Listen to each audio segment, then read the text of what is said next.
Hola, hola amigos, bienvenue dans Silicon Carnet, le plus grand talk show tech de France, le seul qui parle de la Silicon Valley depuis la Silicon Valley. Aujourd'hui, on a beaucoup de sujets à évoquer avec mes invités. Je suis en présence de Pierre Gobil, le professeur, ça faisait longtemps qu'il n'était pas venu, Fred Lanier, entrepreneur dans la tech, et Fabrice Epelboin, que vous adorez. Vous êtes de plus en plus à nous dire que vous voulez plus de Fabrice Epelboin dans Silicon Carnet. Eh bien voilà, vous le demandez, on vous en donne. Aujourd'hui dans Silicon Carnet, on va parler de la levée de fonds record de Amilabs. Tout le monde en parle, mais on va essayer de dépasser un peu le storytelling et se poser des vraies questions sur ce deal. On va aussi se poser la question de pourquoi est-ce que l'Occident, et je dis l'Occident parce que c'est pas seulement la France, mais aussi les États-Unis, a un problème avec l'intelligence artificielle. Et puis si on a le temps, on évoquera les élections municipales et est-ce que Elon Musk a aidé ou pas l'extrême droite pendant ces élections municipales.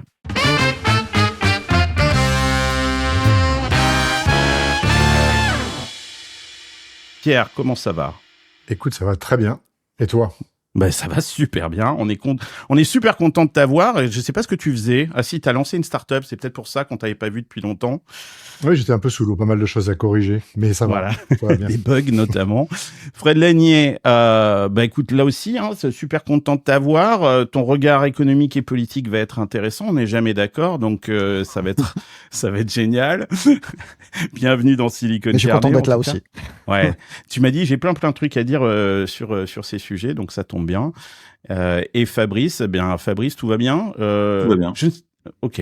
Je ne sais toujours pas dire ce que tu fais dans la vie. Mais écoute, là, en ce moment, je travaille sur une start-up dans le secteur média, et puis j'écris des documentaires YouTube avec un coproducteur qui est, figure-toi, Silicon Carnet. Ouais, comme par hasard. Eh merde, il fallait pas le dire. Si, on va faire des trucs ensemble. C'est vrai, t'as raison de le dire. On va mener l'enquête sur certains sujets. On va mener l'enquête ensemble. Wow. Exactement. Et on va faire des documentaires.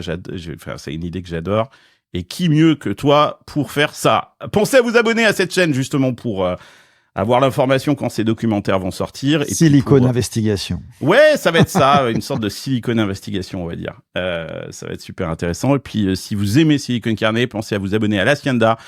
C'est la communauté des fans de Silicon Carnet. Ils se déchaînent. Il y a un WhatsApp privé avec plein de channels thématiques et puis une newsletter et puis aussi des événements dans la vraie vie. Je vous montre là, on est la semaine dernière, on était tous réunis à Paris, on s'est bien marré. J'embrasse la communauté de l'Hacienda. Allez, on commence l'émission.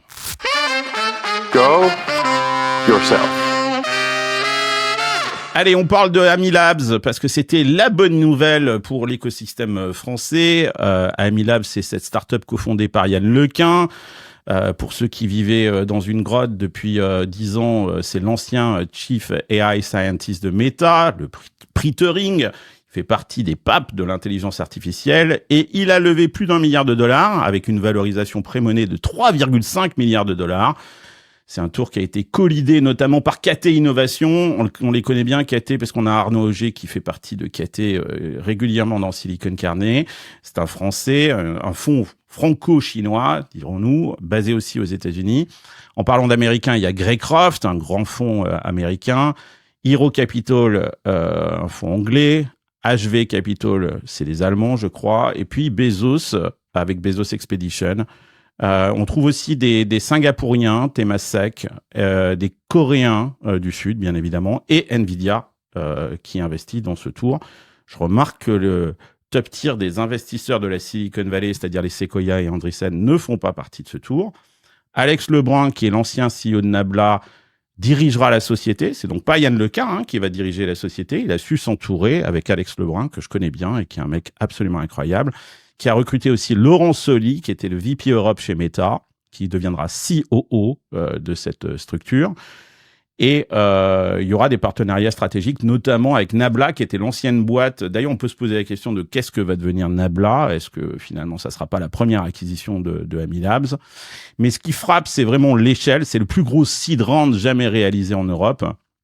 On n'est pas là dans la petite success story sortie de Station F. On parle vraiment d'un financement mondial, avec des investisseurs qui viennent du monde entier, qu'on n'a jamais vu sur le continent. Et avec une technologie, on va en parler aussi, très intéressante, puisqu'il ne s'agit pas d'aller concurrencer les acteurs déjà en place comme OpenAI, Anthropic, Gemini ou XAI, mais de proposer un nouveau paradigme technologique, celui qu'on appelle les world models. On va aussi en parler.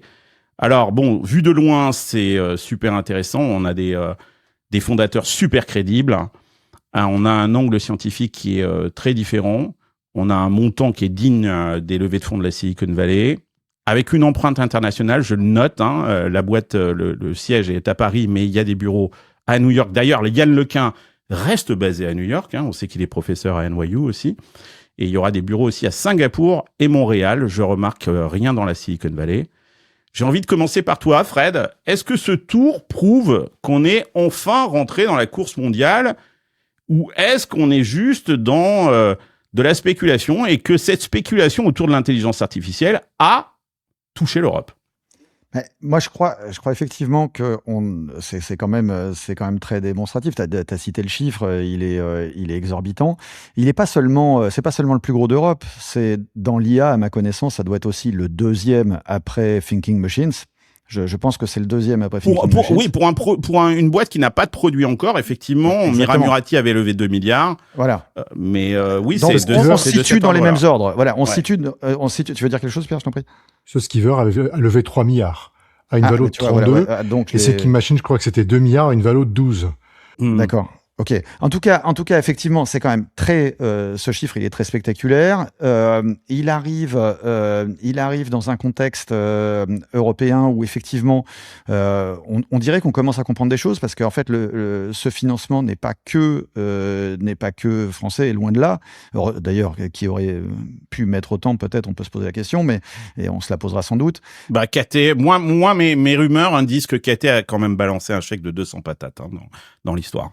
C'est pas confirmé, bien évidemment, mais moi, c'est ce que, quand j'ai interrogé les VC sur la place de Paris, deux m'ont dit que KT avait mis 200 000. Voilà, et KT... Arnaud, je lui ai demandé sur WhatsApp, il m'a pas confirmé, bien évidemment, non plus. S'il y en a un qui te le confirmera pas, c'est lui. Mais oui, c'est très spectaculaire. KT, c'est effectivement un fonds né chez nous, même si aujourd'hui, je crois que le siège est à New York. Mais en tout cas, c'est né chez nous. J'ai même été dans la même université en même temps que le fondateur de KT, puisqu'il a fait ses études à l'université d'Orléans, en partie. Denis Barrier? Non, je parle pas de... Ah non. Tu parles du chinois? Je parle de Mingpo Kai. Oui, je parle de boîte dans les funérailles, c'est ça, il faisait des tombes. Exactement, l'histoire. Non, mais attendez, vous croyez cette histoire? Vous y croyez moi vraiment à cette histoire? j'y ai été, moi je le connais, je l'ai rencontré, je suis allé chez lui. Mais nous aussi, mais tu te rappelles, est-ce qu'on on a tous rencontré je sais pas si on Mingpo. raconte l'anecdote, Pierre, ou pas. Ah, vas-y. On peut raconter l'anecdote? Je sais pas si on peut la À vous de raconter. voir, ouais. Nicolas, si tu renonces, on ne t'en voudra pas. Ouais, je vous la raconte. qu'on va aller évident, ouais. Non, mais en fait, ce qui s'est passé, c'est que Je sens qu'il va y avoir un doute au montage. Ouais, il va y avoir un doute au montage. Non, mais Mingpo, qui est un des fondateurs de KT Innovation, a une très belle, un très beau mât en Provence. Je ne dirais pas où exactement. Aix-en-Provence dans la ville.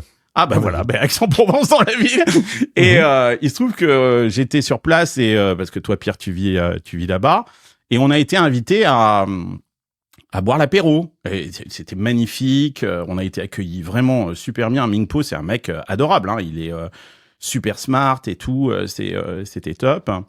Et puis, c'était très étrange. Il y avait quand même il y avait beaucoup des Chinois et des services de sécurité. C'était un petit peu particulier. Puis on se retrouve dans ce truc, dans ce mât en Provence absolument magnifique.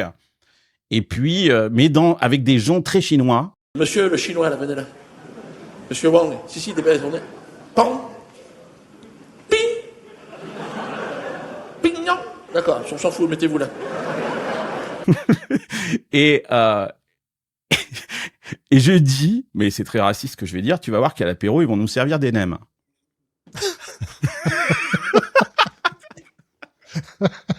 Et qu'est-ce qu'on voit débarquer avec Pierre? Un mec qui arrive avec un énorme plateau de nems. Bref, voilà l'anecdote. Mais ce qui n'a rien à voir avec bravo. Amy Labs. Voilà, je suis désolé. Donc une anecdote très raciste, mais voilà, je voulais la partager avec vous. Mais non, c'est très On bon, rigole. NM. Ouais, mais alors pour reprendre peut-être sur le cœur de la Ça coupe question, au donc montage, hein, ça. mais peut-être. Ouais. Pour reprendre sur le cœur de la question, ce tour, donc il y a du financement français, européen, il y a du financement asiatique, il y a du financement américain. Ça se passe ici.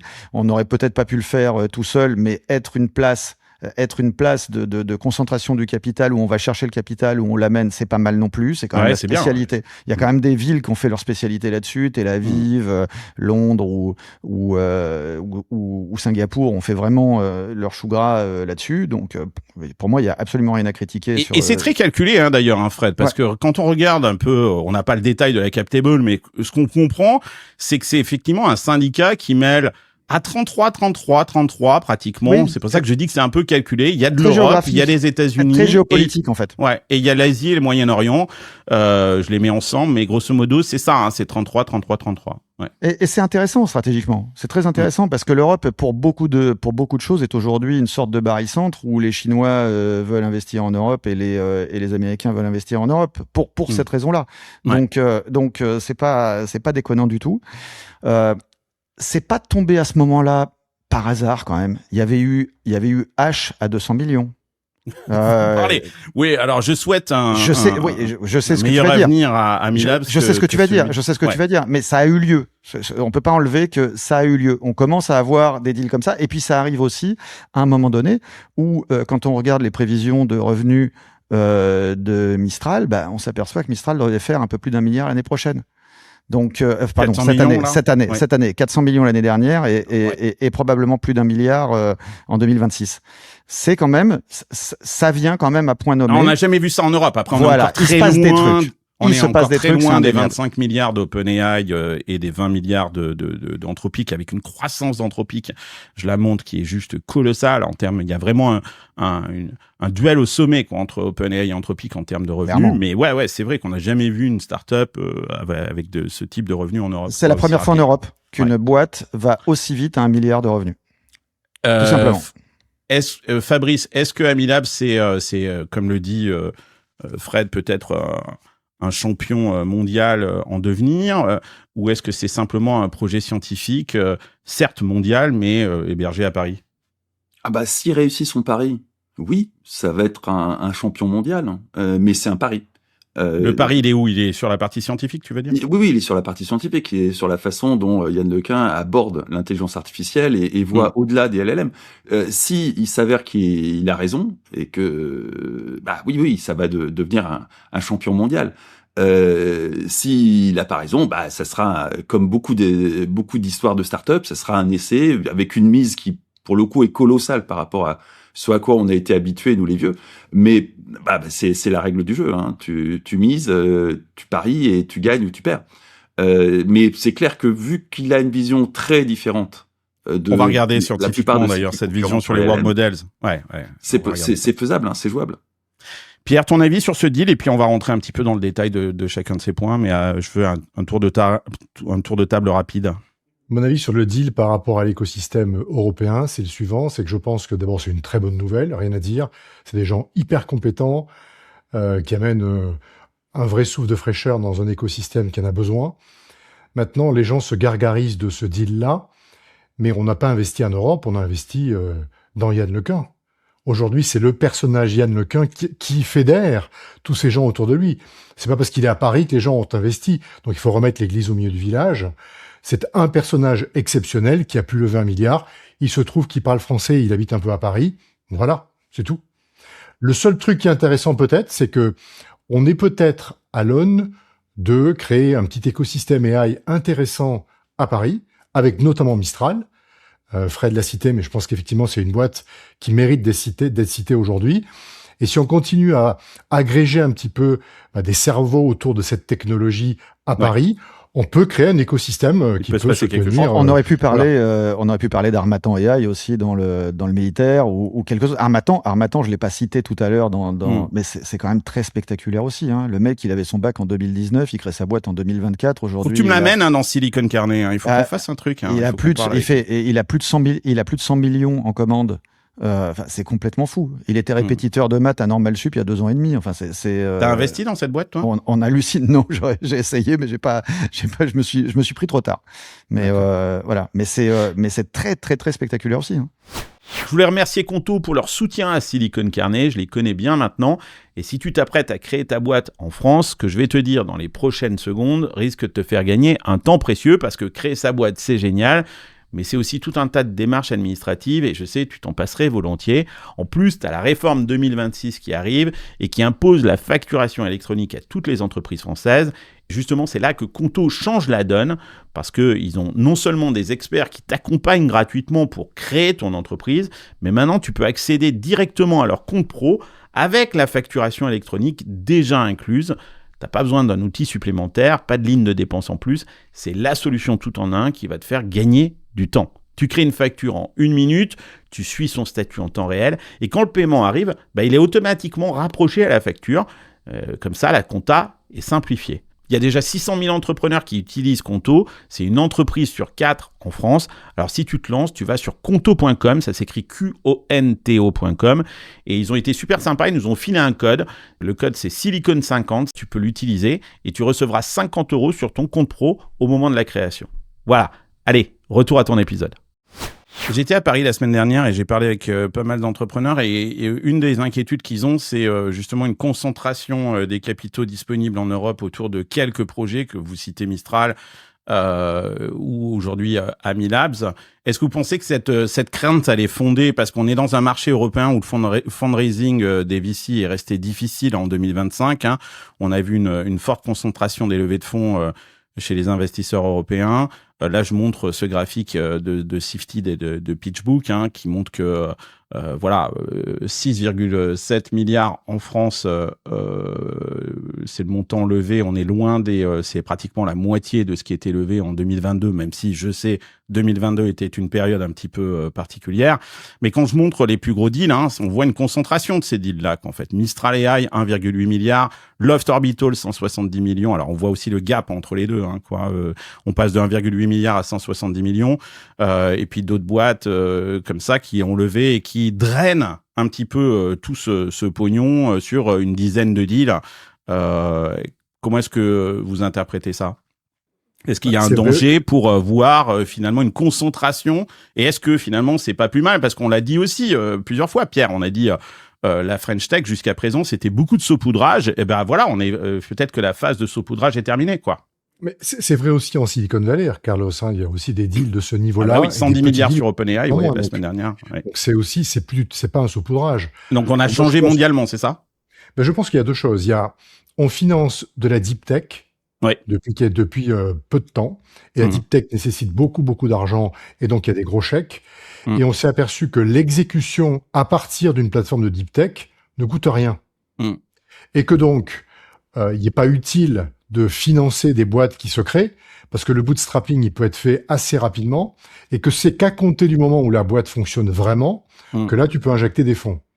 Donc la question, c'est que la deep tech nécessite beaucoup d'argent, donc on met des gros chèques. Et maintenant, l'exécution ne nécessite pas d'argent, donc on attend que ça marche pour mettre de l'argent. Donc ce qui se passe en Europe, c'est ce qui se passe ailleurs, c'est assez logique. Est-ce que ça a drainé beaucoup d'argent ? Ben oui, oui et non, parce que on a moins d'argent que les Américains, mais on a aussi moins de projets. Donc voilà. Ouais, il y a ça aussi. Il y a beaucoup d'investisseurs qui me disent, mais il y a une pénurie de projets. C'est-à-dire qu'il y a plein de petits projets, mais qui sont pas venture scale, qui sont pas des projets pour des ventures. Il y a des très très gros projets, mais qui sont aussi énormément trustés par justement les investisseurs étrangers qui se positionnent. Et même les investisseurs français me disent, on a du mal à se positionner sur ces projets-là. C'est pas facile parce que il faut vraiment avoir les coups des franches. Et au milieu, il y a pas grand-chose quoi. En ce moment, et il y en a certains qui me disent. T'as du Frenchie à San Francisco parce que... Merci pour Pierre et moi qui nous battons tous les jours sur ce terrain-là et Fabrice aussi, je sais. Donc merci Carlos, merci. C'est-à-dire, tu veux dire c'est-à-dire qu'on bosse, on en fait des boîtes, quoi. Tu vois, t'es mignon, toi. Et vous avez du mal à lever du pognon, mais est-ce que c'est difficile justement à lever du pognon ? Est-ce que vous avez l'impression de vous retrouver coincé ? Non, pas. J'annonce le milliard la semaine prochaine, mais je voulais juste attendre la semaine prochaine, donc.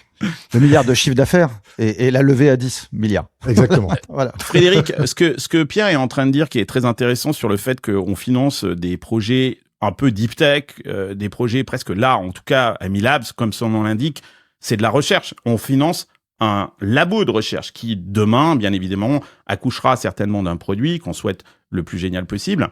Mais est-ce que on le fait aux États-Unis, bien évidemment, mais tout cet argent-là, il revient dans l'écosystème américain parce que pour faire fonctionner ces projets, il faut de l'infrastructure, il faut de l'énergie, il faut des chipsets, il faut du cloud, tout ce qu'on n'a pas finalement en Europe. Donc ce milliard levé aussi par Amy Labs, oui. Une grande partie de ce pognon-là, il va retourner aux US, non ? Bien sûr. Non, mais il va retourner dans l'infrastructure.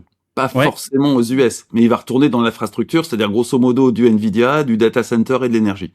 Et on comprend pourquoi est-ce que Jeff Bezos a investi et pourquoi Nvidia a investi dans Amy Labs. Jeff Bezos, c'est les clients. Il est dans la merde d'un point de vue infrastructure parce que là, les Iraniens ont fait péter un ou deux de ces data centers au Bahreïn et aux Émirats. Et les centaines de milliards qui étaient prévus pour construire du data center au Moyen-Orient, c'est terminé.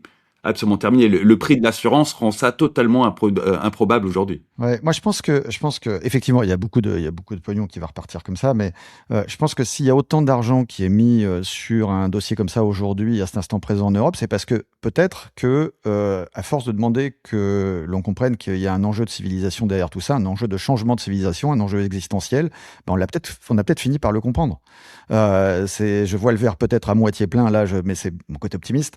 Et mais je pense que ça joue beaucoup dans l'histoire. Et d'ailleurs, tout le sujet de Amy Labs, il est incarné dans le combat qu'il va y avoir entre les visions précédentes auxquelles on est maintenant habitué autour des LLM, etc., de l'AI, et ce nouveau modèle-là.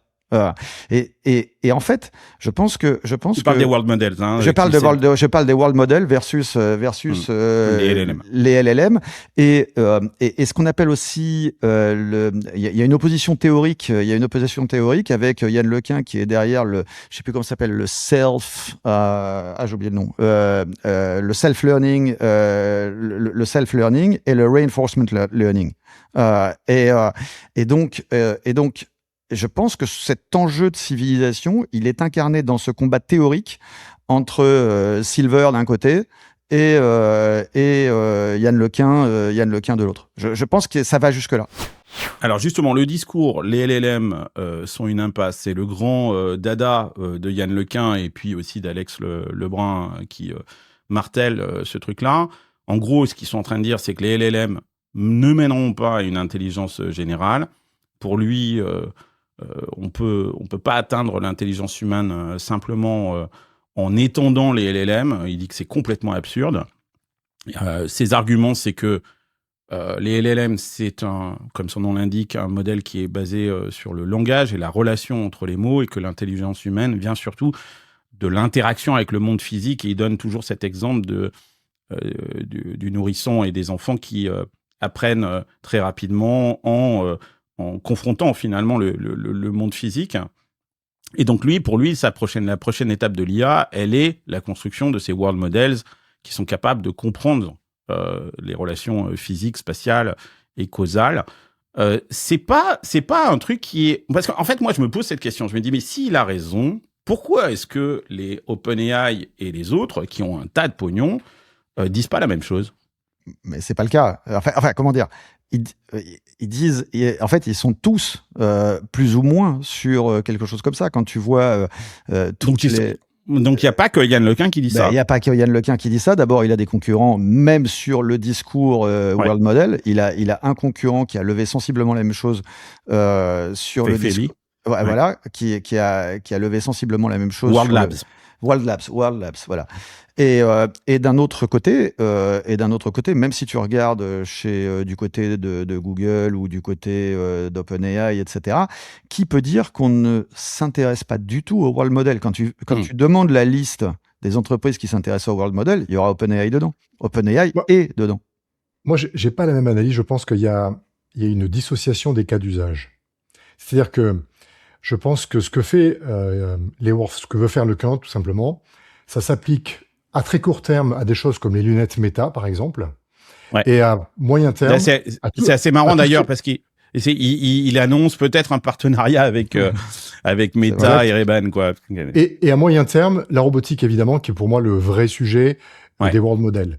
Mais tout ce qui est LLM aujourd'hui, qui est donc basé sur de la linguistique, il existe aujourd'hui des cas d'usage pour lesquels ce qui est fait est extrêmement satisfaisant. Je pense au juridique, je pense au marketing, je pense à plein de choses. Et que donc, on va pas remplacer l'un par l'autre, on aura peut-être des cas d'usage différents. Okay. Et donc, je vois pas ça comme une concurrence effrénée. Après, pour répondre à ce que tu disais sur pourquoi ils font rien, ils ont quand même levé des milliards et des milliards sur un discours, sur une technologie. Tu peux pas dire du jour au lendemain, tout ce que j'ai fait, en fait, j'ai pris vos milliards pour rien, il faut faire autre chose. Donc, je pense je sais pas s'ils travaillent sur des world models, peut-être qu'ils le font. Qu'ils font rien. Mais je pense que c'est pas des technologies finies, c'est des technologies qui n'auront pas les mêmes cas d'usage. Non, mais quand on écoute Yann Lequin, et on a l'impression qu'ils ne font rien. C'est pour ça que je vous le dis. Et moi, je sais qu'ils ne font pas rien, même quand on regarde OpenAI. Quand vous regardez, par exemple, un modèle comme Sora, qui génère des vidéos réalistes, je suis certain qu'il y a un peu de ça, quoi. Il y a ce principe-là aussi de la physique, parce que c'est assez bluffant. Donc, je suis sûr qu'ils ne font pas rien. Mais quand on écoute le discours de Amy Labs, on a l'impression que c'est un peu Amy Labs seul contre tous. Tu l'as bien rappelé, il y a World Labs qui fait exactement la même chose, il y a d'autres startups, mais il y a ce sentiment, et notamment chez les Français, qui disent « Ah, on est les seuls, on est plus intelligents que tout le monde, nous les world models, c'est nous qui avons inventé ça, on a Yann Lequin avec Amy Labs, et seul contre tous, on va foutre la pâtée au monde entier. » C'est ça ce que des fois j'ai l'impression de retenir. C'est un positionnement, c'est pas idiot. Ça joue sur la fibre nationale, non, c'est objectivement pas con comme positionnement marketing. Maintenant, ça paraît assez évident que dans la mesure où on part à la base de recherche scientifique, que forcément les gens regardent les découvertes des uns et des autres, il y a quand même, ça paraît assez évident que chez OpenAI, ils s'intéressent à cette problématique-là, que chez Meta aussi, et que tout le monde regarde de très près les différentes évolutions. J'aime bien cette vision d'IA parce qu'évidemment, les world models, ça fait sens avec la robotique. C'est une évidence même avec la robotique. Donc, on va peut-être avoir effectivement des cas d'usage très différents. La robotique, on sait pas très bien comment ça va débarquer, mais dans la mesure où Elon Musk annonce ça pour l'année prochaine, je pense que dans une décennie, on y sera. Et ça va être un bouleversement spectaculaire, là aussi. Ça va être une espèce de deuxième vague. Après la première vague des LLM, qui va être d'une violence inouïe, on va se taper la vague de la robotique. Donc, c'est probablement les 10 prochaines années qu'on est en train de commencer à construire dès maintenant. Il y a peut-être une réponse cynique à la question de Carlos, qui est en fait, Amy Labs, ils veulent faire de l'open source. Donc peut-être qu'OpenAI, ils attendent que l'open source soit disponible, qu'ils l'exploitent et qu'ils fassent quelque chose avec. Pareil pour Google, pareil pour tout le monde, qui eux ont la capacité de distribution que n'a pas Amy Labs. Est-ce qu'on peut construire une frontier compagnie comme Amy Labs depuis Paris? Parce que l'écosystème américain, généralement, il finit par tout aspirer, ce genre de projet. C'est quand on regarde l'IA aujourd'hui, on se rend bien compte, et on en a parlé, que l'infrastructure, elle est américaine, que tout se trouve aux États-Unis, que Nvidia contrôle les puces, que Anthropic et OpenAI dominent aujourd'hui tout l'écosystème des LLM et tout ça. Et que l'infrastructure aux États-Unis, il faut nuancer quand même. Les États-Unis, ils sont dans une problématique de montée en gamme de l'infrastructure. Ils ont un problème énergétique. Ils ont eux aussi une population qui se rebelle contre les data centers. Bernie Sanders a appelé à un moratoire. Et de toute façon, ils peuvent pas construire. Ils ont beau être dans le drill baby drill, ils ont une capacité de montée en charge assez limitée. Ils avaient résolu une partie du problème en confiant au Moyen-Orient la charge de construire du data center avec de l'énergie pas chère. C'est terminé. Donc, ils sont pour l'instant dans un grand moment de doute sur leur capacité à monter en charge en matière d'infrastructure. Et comme toutes ces boîtes d'IA ont besoin d'infrastructure pour leurs calculs, de toute façon, ça fait un goulot d'étranglement. Tu veux dire que dans la liste d'attente, Amy Labs sera pas en premier dans la liste d'attente s'ils ont besoin, parce qu'ils vont être dépendants, bien évidemment, du compute, du cloud et du capital américain. Et que, donc, Amy Labs sera pas ils ont Bezos au capital, donc quand même, ça donne accès privilégié à l'infrastructure AWS, ce qui est vraiment pas rien. Mais de toute façon, que ça soit du côté d'AWS, de Google ou de Microsoft, ils ont un problème qui est qu'il n'y a pas suffisamment d'énergie, il n'y a pas suffisamment de capacité à monter en charge en matière de capacité de calcul, et que la solution qui jusqu'ici était le Moyen-Orient vient de tomber à l'eau. Donc on est dans une impasse géopolitique. On ne sait pas très bien comment on va en sortir, mais pour l'instant, on est dans une vraie interrogation géopolitique quant à comment on va faire émerger cette infrastructure qui va soutenir ces investissements de malades mentaux. Parce que tous ces milliards, ils vont se transformer en puces, en data center et en énergie. Pour l'instant, l'énergie, c'est pas si évident que ça, surtout aux États-Unis. Les puces, on est dépendant d'NVIDIA, donc de la capacité d'NVIDIA à produire des puces. Et les data centers, les installer en Europe, c'est très compliqué. Les installer aux États-Unis, c'est de plus en plus compliqué. Les installer au Moyen-Orient, c'est niette. C'est impossible. Oui, celui qui a tout sur tout moment. ça, le lieu où il y a tout pour tout ça, aujourd'hui, c'est la Chine. C'est elle qui aujourd'hui a à peu près tout ce qu'il faut pour faire tout ça, y compris l'énergie. Et de notre côté, je dirais qu'on est sur le plan énergétique. Je suis totalement d'accord avec Fabrice. Notre énergie, elle est plus disponible entre guillemets pour Amilabs aujourd'hui que l'énergie américaine ne l'est pour les compétiteurs américains du moment. Voilà. Et ça, c'est. Oui, mais les Américains, ils construisent leur propre infrastructure énergétique. C'est-à-dire qu'ils s'embarrassent pas avec ça. T'as Meta qui est en train de fabriquer un énorme data center sur un champ gazier, quoi, directement, oui, mais pour puiser l'énergie à la source. C'est pas si simple, c'est long. Il y a quand même, c'est un état de droit, donc tu fais pas n'importe quoi. Il y a des autorisations, des machins, des recours et une grosse opposition aux États-Unis comme en France. Donc c'est lent de construire un data center. C'est pas même aux US. Même aux US. Ouais. Le problème, il est que ce sont des états de droit, donc c'est pas comme en Chine où c'est ta gueule, il y aura un data center et dans 3 mois il sort de terre.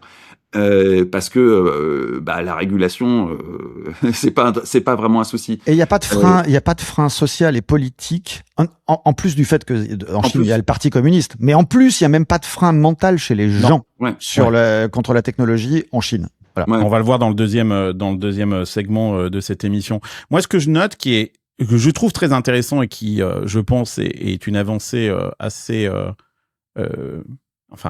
forte pour la signaler, c'est il y a eu un moment où on disait qu'on avait un problème culturel pour monter des boîtes comme ça. Et je pense que là, quand on voit cette levée de fonds, le projet, les people derrière, je pense qu'on a dépassé cette limite culturelle. Oui, on est capable de monter des boîtes comme ça. Le problème structurel dont on parle, il est toujours là, à mon sens. Mais en tout cas, le problème culturel, l'ambition mondiale et tout ça, l'attraction des capitaux aussi sur un projet comme celui-là en Europe. Bon, de toute façon, les Américains sont des capitalistes et ils vont là où il y a un intérêt à aller, quoi. Et s'il y a un beau projet en Europe, ils investiront dedans. Ils se posent moins de scrupules que nous, quoi. Ça, c'est clair. Et ça, je trouve que c'est assez intéressant. Merci à vous de regarder Silicon Carnet et merci à Quorum l'épargne, notre partenaire. Merci de soutenir cette émission. Je sais que la plupart d'entre vous m'écoutez depuis la France et depuis des années, je vous parle des États-Unis, de leur énergie, de leur marché et de leur capacité à attirer du capital. Certains d'entre vous me disent « Ok Carlos, t'es sympa, on comprend le potentiel, mais comment est-ce qu'on investit concrètement sur le marché américain ?» Eh bien justement, Quorum a lancé Quorum USA, c'est la première SCPI qui investit directement aux États-Unis. En un an à peine, ils ont déjà investi dans les 3 États les plus riches du pays, New York, la Californie et le Texas. Côté performance, Quorum USA, c'est un objectif de taux de rendement interne de 4,5% sur 10 ans et une performance globale annuelle de 7,7% en 2025. C'est le moment idéal pour regarder les US. Alors si vous êtes curieux d'en savoir plus sur le plus grand marché immobilier du monde, rendez-vous sur quorum.fr. Ça s'écrit CORUM.fr. L'investissement dans les produits financiers comporte des risques et n'offre aucune garantie de performance. 2025 n'est pas représentatif d'une performance stabilisée. Allez, retour à ton épisode. J'ai quand même une question un peu qui fâche. Est-ce que la régulation va pas être le plus gros frein finalement pour un projet comme Amilabs qui devra se conformer à la régulation et notamment à l'AI Act? Est-ce que ça, finalement, c'est pas encore nous qui allons nous tirer une balle dans le pied? C'est-à-dire que là, on a les super profils, on a les capitaux, on a un projet qui scientifiquement est super intéressant, mais il faudra aussi qu'il se fasse dans un cadre réglementaire qui, on le sait, est pas véritablement favorable à ce type d'exercice, non ? Ton cadre réglementaire, il saute pour les usages en matière de sécurité civile et militaire. Donc ça fait déjà 2 énormes marchés qui sont pas trop concernés. Ensuite, ça s'assouplit à un cadre réglementaire, et comme c'est quelque chose d'absolument vital, notamment sur le plan militaire, j'ai pas trop de soucis pour les... Autant je suis connu pour être un chieur avec les cadres réglementaires, autant pour les Acts, je pense pas que ça va être un frein si phénoménal que ça, et si jamais ça s'avère être un frein, ça sera réformé assez rapidement, je pense. D'accord, ok. Donc on nous fait chier avec ça pour rien depuis des années, quoi. C'est ça que tu es en train de nous dire. Tu sais quoi, la prochaine fois, tu te fous de ma gueule. Tu prends une gifle dans ta tronche, toi. Oh, les AIAC, pas particulièrement, parce que c'est un truc qui a été fait à l'arrache par des régulateurs qui comprenaient pas très bien ce qu'ils étaient en train de réguler. Et je pense, alors vraiment, autant les autres, effectivement, le RGPD, le DSA, pour lequel je suis plutôt pour, mais c'est vrai que c'est un frein énorme pour tout un tas d'innovations. Les AIAC, pas tant que ça. Pas tant que ça. Ouais, je pense aussi qu'il y a une évolution du côté à voir, à aller chercher du côté du lobbying financier. C'est-à-dire que dans ces méga tours, mais déjà des très grosses boîtes d'AI américaines, il y a eu beaucoup de très grands family office français qui ont financé. Donc on a commencé à prendre l'habitude à financer les projets pharaoniques AI américains déjà précédemment. Si tu regardes dans le MI Labs, il y a encore les très grandes familles françaises qui y sont. Et je pense que, au fait, aujourd'hui, je le fais un petit peu avec ma dernière startup qui réinvente un peu le family office, et où en fait, on voit que dans les équipes plus petites, il y a aujourd'hui un manque énorme pour expliquer, pour expliciter ce qui est en train de se passer, et convaincre des gens d'aller investir sur ces sujets-là. Mais je pense que de la même manière, en fait, je suppose que tout cet argent qui s'investit, il n'a pas envie qu'on bloque, tu vois, qu'on bloque le truc par des... Donc, il y a quelque chose qui a changé. Je pense que là-dessus, du fait du financement, du fait de la présence des grandes familles françaises dans ces sociétés, quelque chose a changé. En parlant des grandes familles françaises, ça m'a fait marrer, je l'ai tweeté si vous suivez le compte Silicon Carnet sur X. Voilà les personnes les plus riches en Europe, hein. Donc c'est un classement qui vient de sortir. Alors il y a plein d'erreurs là parce que je vois qu'il y a marqué Françoise Bettencourt Canada, je sais pas, L'Oréal au Canada, donc c'est bizarre. Je pense que ça c'est une coquille. Ou alors c'est peut-être là où ils sont eux, résidents, je sais pas. Alors il y a du sac à main, il y a du rouge à lèvres, hein, il y a même des Ferrero Rocher quoi en fait. Mais il y a des fringues. Il y a des fringues, mais il y a rien dans la tech. Hein. Ouais, donc, ça fait peur. Ça fait peur hein, quand même. Hein, quoi. Il y a pas une personne dans la tech hein, parmi les 10 principales fortunes européennes. Avant de passer au prochain sujet, est-ce que vous avez entendu l'intervention de Sam Altman, super intéressante sur le futur justement de l'intelligence artificielle, et lui, il voit l'IA vraiment comme une utility, quoi. C'est-à-dire comme une commodité, c'est-à-dire qu'en gros, on va acheter l'intelligence artificielle comme on achète du gaz, de l'électricité ou de l'eau. Je vous propose de l'écouter très rapidement et on revient et on commente ça ensemble. Fundamentally, our business, and I think the business of every other model provider, is going to look like selling tokens. You know, they may come from bigger or smaller models, which makes them more or less expensive. They may use more or less reasoning, which also makes them more or less expensive. They may be running all the time in the background trying to help you out. They may run only when you need them if you want to pay less. They may work super hard, you know, spend tens of millions, hundreds of millions, someday billions of dollars on a single problem that's really valuable. But we see a future where intelligence is a utility, like electricity or water, and people buy it from us on a meter and use it for whatever they want to use it for. The demand that we see for that seems like it's going to continue to just go like this. And if we don't have enough, we either can't sell it, or the price gets really high and it, you know, kind of goes to rich people, or society makes a bunch of sort of central planning decisions that I think almost always go badly about, you know, we're going to use our limited compute supply for this and not that. So the best thing to me throughout all the history of capitalism, innovation, whatever you want, is to just flood the market. Yeah. Ben, j'avoue, honnêtement, quand on fait de la start-up et qu'on utilise de façon intensive l'IA, ouais, c'est exactement ça. On regarde le compteur parce que ça finit par coûter cher.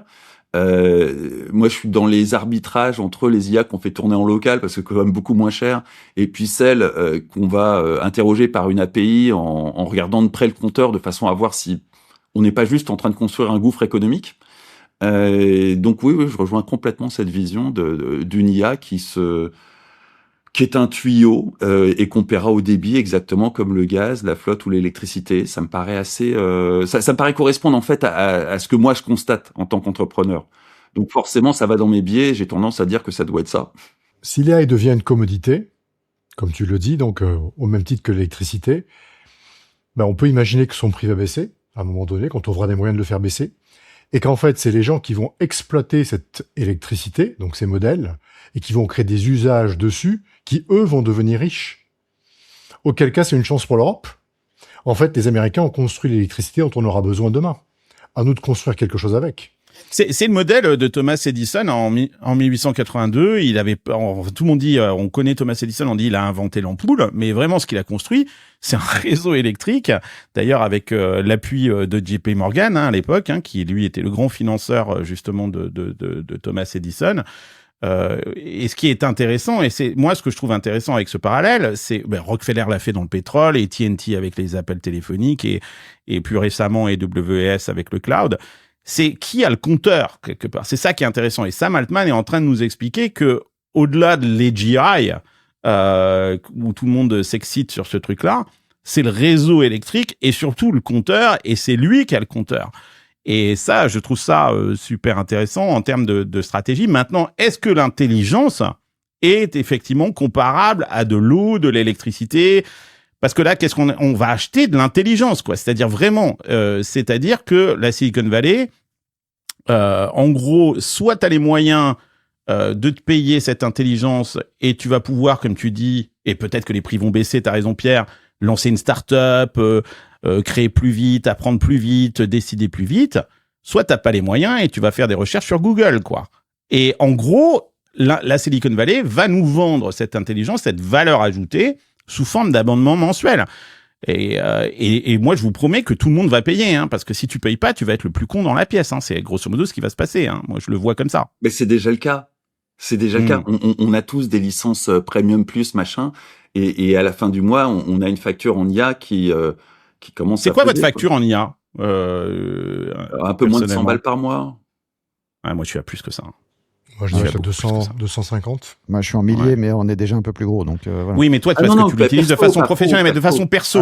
Perso. Je sais pas, parce que ça fait partie du reste, on va dire. Voilà. Ouais. Détournement de fonds à l'horizon. Ouais. Non, mais on est peut-être en plusieurs centaines de dollars, quoi. Donc, ça veut dire quand même qu'il y a plein de gens, tu vois, autour de nous qui peuvent pas se permettre de payer ça, quoi. Tu vois. Ouais, clairement. Ouais, mais en fait, je pense pas que ça change grand-chose par rapport à quand t'achetais du cloud AWS, tu vois. Le fait que ce soit de l'intelligence, je pense même. Non mais Fred, le lambda, mon voisin, il achète pas du AWS cloud. C'est une entreprise. C'est ce que tu veux dire. Là, on est en train de parler sur des les individus. Tu vois, sur les individus. Ok. Bah ouais. Non, c'est vrai. Ouais, c'est vrai. Ouais, la différence entre toi avec 150 balles d'abonnement premium à Gemini, Claude ou Dieu sait quoi, et toi sans ça, elle est considérable. Elle est énorme, ouais. Et ça, c'est la différence qu'il va y avoir entre quelqu'un qui n'a pas les moyens de claquer 100 balles par mois d'abonnements divers et variés à l'IA, et quelqu'un pour qui 100 balles par mois, c'est pas un souci. Ça va effectivement faire une très très très grosse différence. Mais ce qui se passe aussi en ce moment, c'est que les IA les modèles sont de moins en moins disponibles.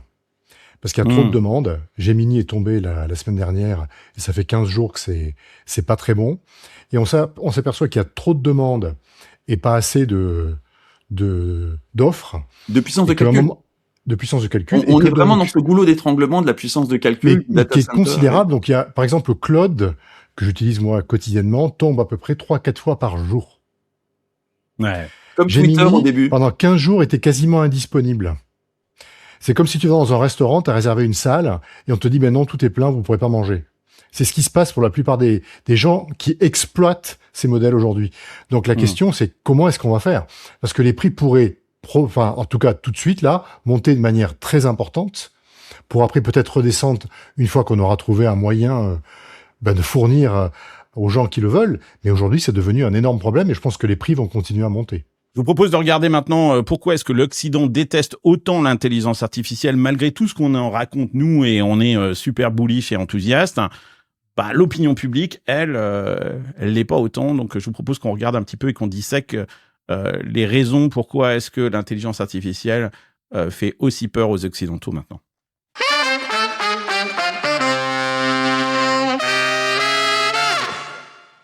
Alors, depuis 2 ans, la Silicon Valley nous vend l'IA comme la prochaine révolution industrielle. On nous promet un choc civilisationnel, c'est le terme même que tu utilises, toi, Fred Lanier, avec une abondance infinie, des gains de productivité absolument incroyables. On va découvrir des médicaments. Je ne sais pas si vous avez vu l'histoire de ce mec en Australie. Sa chienne était condamnée par un cancer et le mec, il a refusé la fatalité. Il a utilisé ChatGPT. Et il a mis au point, avec ChatGPT puis d'autres outils, notamment les outils de Google, DeepMind, sur le repliement des protéines, il est arrivé à mettre au point une formule, un vaccin contre le cancer de sa chienne, en utilisant le génome de sa chienne, le génome des tumeurs, etc. Et il a mis au point pour $3,000 un vaccin, et visiblement la chienne va beaucoup mieux. Depuis, elle n'est pas soignée complètement. Mais c'est assez incroyable, ça laisse des présages. Alors il disait d'ailleurs, c'est intéressant, il disait le plus difficile dans cette histoire, ça a été le red tape. En gros, toute la partie administrative, il a fallu que je monte un dossier auprès des autorités australiennes pour pouvoir développer ce médicament, et ça a pris plus de 100 jours, et j'ai cru que j'allais pas y arriver, et j'ai cru que ma chienne allait mourir entre-temps. Sinon, le reste a été assez facile. Donc on nous promet ça, et c'est super. Enfin, on se dit qu'il y a peut-être une leçon à tirer aussi pour l'humain là-dedans. Mais dans le même temps, ces mêmes géants de la tech, ils nous expliquent, d'ailleurs, cette schizophrénie est assez intéressante, que cette technologie va détruire des millions d'emplois, que ça va déstabiliser la démocratie et l'économie mondiale. On en avait parlé la semaine dernière dans un précédent épisode de Silicon Carnet. D'ailleurs, je vous propose d'écouter Elon Musk sur ce point-là, où lui, il est radical et il dit que les jobs vont absolument tous disparaître et qu'il est temps de mettre en place un revenu universel. Je vous propose de l'écouter et on revient tout de suite ensemble. If you say, like, in the long term, where will things end up? Long term, I don't know what long term is. Maybe it's 10, 20 years, something like that. For me, that's long term. My prediction is that work will be optional. Optional. Optional. So we'll take that. Yeah. I mean, it'll be like playing sports or a video game or something like that. If you want to work, in the same way, like you can go to the store and just buy some vegetables, or you could grow vegetables in your backyard. Money will stop being relevant at some point in the future. Il est devenu français, le mec. C'est Benoît Hamon américain. C'est Benoît Il fait une Hamon. analogie assez intéressante. Il dit, en fait, un métier, ça sera un peu comme les gens qui ont un jardin chez eux pour faire pousser leur salade, quoi. C'est-à-dire, en gros, c'est sympa de faire pousser ses salades à la maison. C'est pas du tout obligatoire. Hein. T'as un supermarché à côté où tu peux acheter la salade, mais peut-être que d'ailleurs ta salade sera bien meilleure que celle du supermarché. Mais c'est optionnel, quoi. C'est vraiment parce que t'as envie. Vous en pensez quoi de ça? Vous êtes inquiet? Qu'est-ce que vous dites à vos gamins? Enfin, je sais pas si vous avez des. Non, moi, je suis pas inquiet, mais je suis jamais inquiet. Je sais pas pourquoi. Voilà, je suis pas très néoludite et voilà.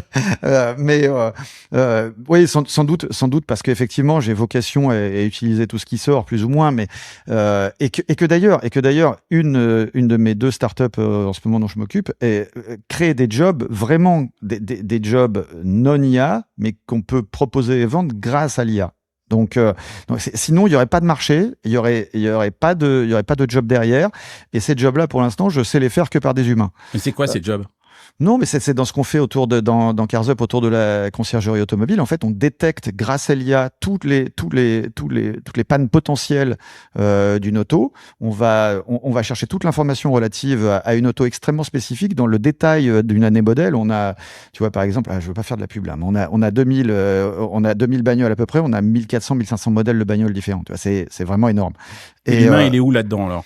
Eh ben l'humain, c'est lui qui derrière va emmener les bagnoles chez le garagiste. C'est lui qui va tester. Qualité. Mais oui, oui, d'accord. Mais sinon, il n'existerait pas. Non, mais ce qui est intéressant dans ce que tu... Non, mais ce qui est intéressant dans Fred, ce que tu dis là, c'est que on a dans les romans on n'aurait pas pu le faire sans l'IA, ça. On pensait que les robots allaient bosser pour nous, et en fait, ce que tu es en train de nous dire, c'est que c'est nous qui bossons pour les robots, quoi. En tout cas, gros, là où le robot a une limite, et notamment dans le physique, et on en a parlé, l'humain est obligé de reprendre la main. Mais en fait, on devient des salariés des robots, quoi. Là où tu sais faire du prédictif, là où grâce à l'IA, tu sais faire du prédictif, tu sais peut-être faire un nouveau job dont l'économie était impossible autrement. Voilà. Et donc, nous, c'est ce qu'on a découvert, c'est qu'on n'aurait jamais pu faire ça avec des gens qui grattaient sur Google quelle peut être la panne de cette voiture. Ça aurait jamais marché, tu vois. Oui, mais les boulots de livreur de chez Deliveroo non plus. On n'aurait pas pu les faire sans intelligence artificielle. Tout à fait. Non, mais ça crée pas des boulots qui sont particulièrement enthousiasmants pour les gamins qui s'apprêtent à rentrer sur le marché de l'emploi, quand même. On peut comprendre que... Ma fille qui a fait Berkeley et Sciences Po, si je lui explique que maintenant son boulot c'est d'aller emmener des bagnoles chez le garagiste, d'abord moi ça va me faire chier parce que j'en suis à $1 million d'investissement. Non, mais il y a beaucoup plus que ça. Ces gens-là prennent soin de cette voiture, d'un client, d'une relation client. Ils ont des clients nombreux. Ce sont des gens qui gèrent en fait un asset. Et cet asset, on le gère mieux que personne au monde grâce à l'IA. Mais tu crées pas des boulots épanouissants là. C'est toi qui dis, les gamins qui font des études. Pour revenir au sujet, le sujet c'est Musk dit l'AI va transformer le monde et plus personne n'aura de travail. Et donc on fait porter à l'AI cette responsabilité. Moi je pense que le problème c'est pas l'AI, c'est un problème de vision politique. Je m'explique. Je pense qu'aujourd'hui les politiciens dans le monde entier sont incapables de décrire ou d'avoir une vision sur ce que sera le futur monde du travail et comment se répartit la valeur. Oui. Et tant qu'on n'aura pas une vision politique claire de ce qu'on peut faire avec cette technologie, on va alimenter les peurs. Et les gens qui ne comprennent pas les AI, je peux comprendre qu'ils soient dans une position de se dire « Waouh, je suis à risque, tout s'effondre, etc. etc. » Mais pour moi, je redis ce que je viens de dire, je pense que le problème est un problème de vision politique et pas un problème de technologie. Oui, mais quand on regarde les chiffres, et je vous montre les chiffres là, de la méfiance des populations mondiales face à l'intelligence artificielle. Cette méfiance, elle n'est pas seulement du côté des vieux réacs ou des néoludites, elle est aussi chez des gens très intelligents, diplômés, connectés, urbains, qui sont normalement favorables à l'innovation. Là, regardez, d'ailleurs, la France et les États-Unis sont à peu près au même niveau. Et ce qui est vraiment marquant dans ce tableau, c'est que l'Asie, notamment la Chine, mais aussi les Philippines, Singapour, etc., c'est absolument l'inverse. Eux sont hyper bullish. Il y a une exception en Asie qui est le Japon, qui est une exception culturelle très étonnante dans son rapport à l'IA. En dehors de ça, les Asiatiques sont à fond sur l'IA, mais les Japonais sont très méfiants. Mais sinon, oui, l'Occident, il y a un problème. Fabrice, comment est-ce qu'on explique ça?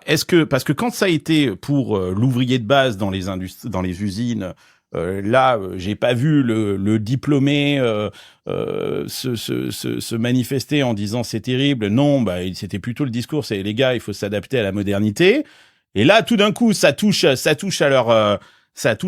leur soi-disant intelligence.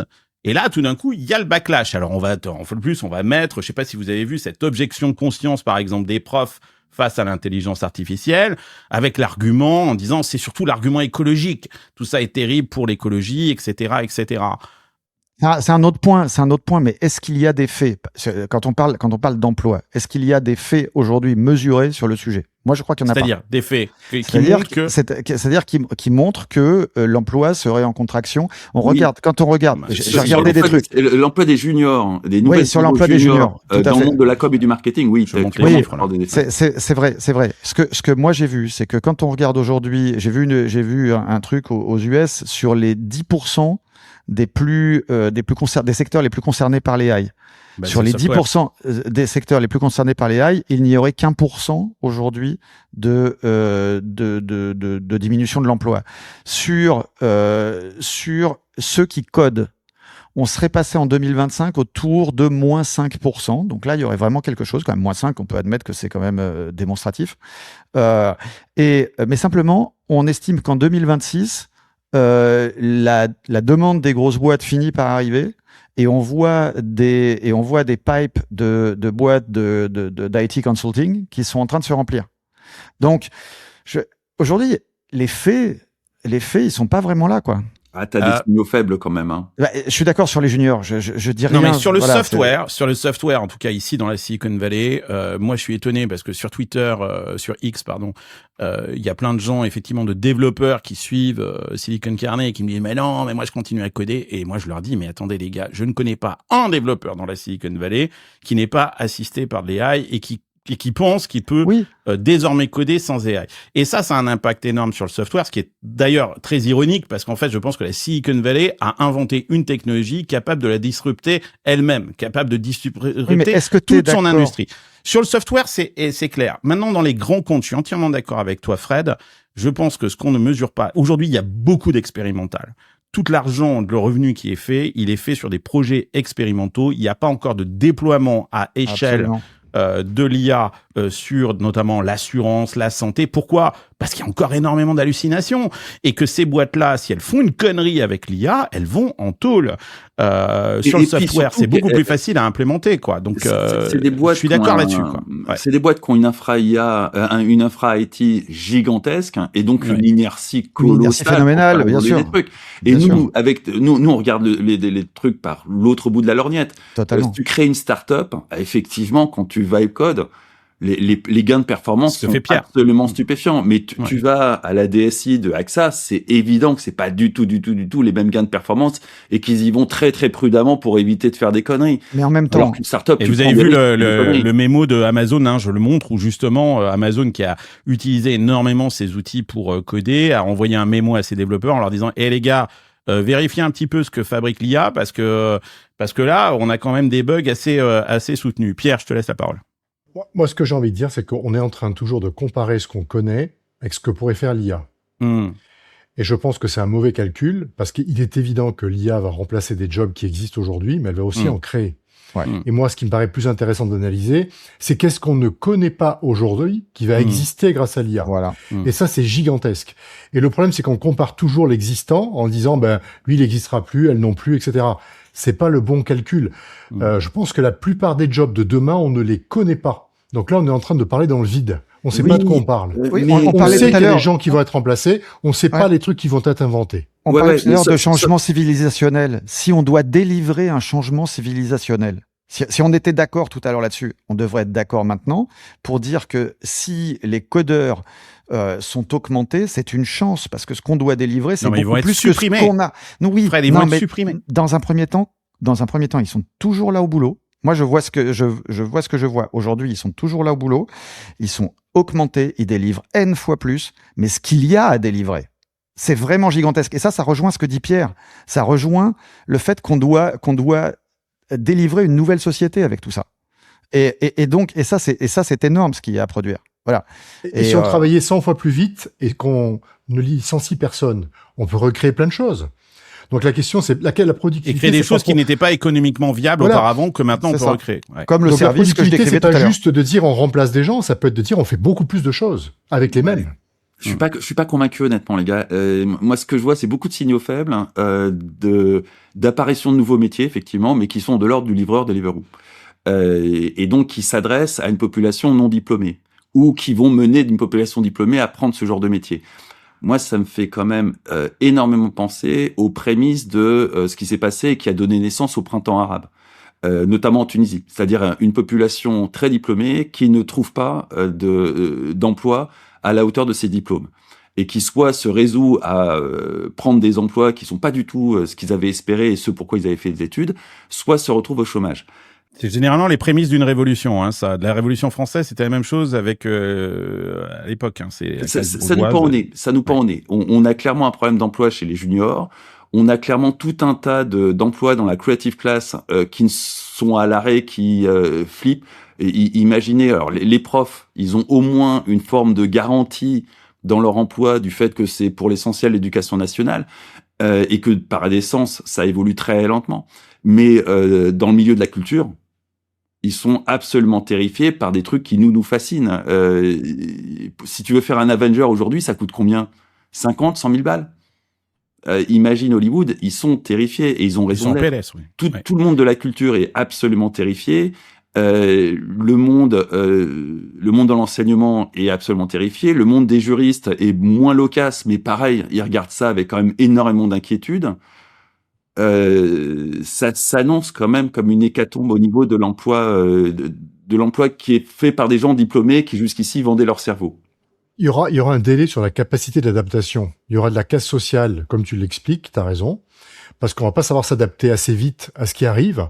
Mais après, il y aura probablement un rebondissement assez fort de compétences dont on aura besoin. Donc je pense qu'il va y avoir de la casse. La transition sera douloureuse. Mais est-ce que l'outcome de la transition sera mauvais ? Je ne suis pas sûr. Il y a un rapport très particulier de l'Occident au progrès. On le voit bien, il y a une forme de technophobie.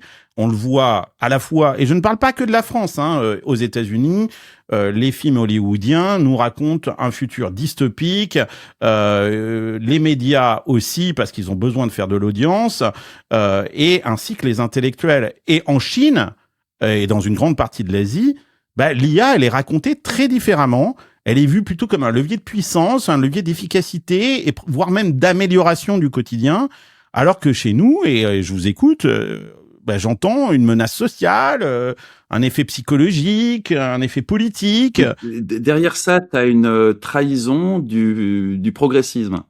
Le progressisme, qui est un peu né au siècle des Lumières, ça part du principe que le progrès technique sous-tend un progrès social. Et pendant très longtemps, ça a très bien marché. Le niveau de vie d'un ouvrier à la fin du 19e siècle est incomparable au niveau de vie d'un ouvrier dans les années 30, qui est incomparable au niveau de vie d'un ouvrier dans les années 70. Et puis à partir des années 70, l'informatique est arrivée. Et donc, petit à petit, il y a une partie de ce surplus qui s'est fait à travers l'informatique et tout ce qui a développé par la suite. Et ça a fait un transfert de valeur vers le capital plutôt que vers le salariat. Et donc aujourd'hui, si tu regardes l'évolution du niveau de vie d'un ouvrier entre les années 70 et aujourd'hui, c'est beaucoup moins spectaculaire que l'évolution du niveau de vie d'un ouvrier entre 1920 et 1970. Donc c'est la middle class qui aujourd'hui... Et regardez, je vous montre ce chiffre, il y a plein de sujets là-dedans. C'est le sentiment des Américains, des votants américains sur plein de sujets. Alors, il y a Gavin Newsom, etc. L'IA, 26% d'opinion favorable par rapport à l'IA. ICE, c'est supérieur. C'est supérieur à l'IA. C'est-à-dire que les gens ont un avis plus positif sur ICE, c'est quand même taré, qui fait énormément polémique aux États-Unis, que sur l'intelligence artificielle. Ah, elle est bonne, donc, c'est assez dingue quand même. Mais est-ce que je peux vous donner une bonne nouvelle ? c'est pas si mal. Non, j'ai pas dit ça.